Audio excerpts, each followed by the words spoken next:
Sana po ay ma-release po sana ng DBM. Hindi po tayo for later release. Dahil ito po ang naganap sa atin noong ngayon pong taon na ito. Marami po tayong proyekto na naumpisahan at hindi po ito matutuloy kapag tayo po ay na FLR uli. Sana po tapos na po ang eleksyon. Sana po isang tabi na po ang politika. The Classroom Building Acceleration Program under the Department of Education bill, and the sponsor is Senator Bam Aquino. To interpolate. Mr. President, may I withdraw my motion, Mr. President? My apologies. May I withdraw my motion because I was supposed to recognize Senator Robin Hood Padilla. All right. May we recognize Senator Robin Hood Padilla? The My motion is apologies to withdrawn. Senator Bam. Senator Robin Padilla is recognized. Maraming salamat po, Ginoong Pangulo, at sa ating pinunong mayorya. Magandang hapon po. Tumatayo po ako upang una ay batiin at pasalamatan ang tagapangulo ng Senate Committee on Finance sa pagpasa po ng House Bill number 4058 sa ikatlong pagbasa. Tunay pong kahanga-hanga ang naging pagbusisi at pagtalakay ni Senator Win Gatchalian sa ating 2026 budget.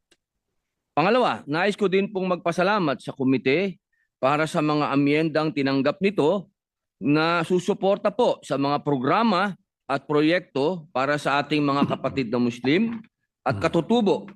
Partikular po ang karagdagang pondo para po sa Sharia Court at sa pagpapatitulo ng mga ancestral domain.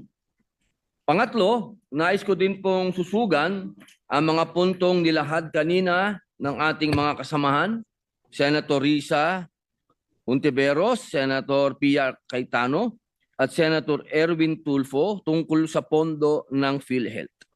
Naniniwala po ako na kulang ang naibigay ng ating gobyerno sa PhilHealth kung pagbabasihan ang earmarking ng mga revenues mula sa sin taxes para sa implementasyon po ng Universal Healthcare Act. Bagamat batid ko na malaki ang improvement sa serbisyo ng PhilHealth para sa mga Pilipino, naniniwala ako na malayo pa ang kailangang tunguhin at marami pa ang dapat nilang gawin upang mabigyan ang bawat mamamayan ng dekalidad na serbisyong pangkalusugan. Kung saan, di na nila kailangan pumila at manghingi pa sa ating mga mambabatas ng guarantee letters. Dahil sa realidad, ito po ang katotohanan, hindi naman po talaga nangyayari ang no balance billing. Katulad po kaninang umaga lamang, meron na naman po tayong tinulungan para makalabas sa ospital. Pang-apat, meron pong mga naiwang proyekto na maaari pang makonsidera ng 2 kapulungan sa BICAM.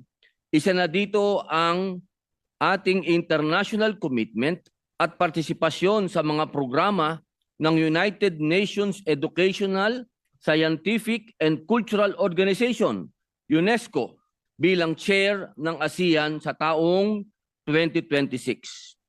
At panghuli po, nananawagan po tayo na sana po ay magkaroon ng katuparan ang mga proyektong nakapaloob sa budget na ating ipinasa ngayon para sa susunod na taon. Sana po ay ma-release po sana ng DBM. Hindi po tayo for later release.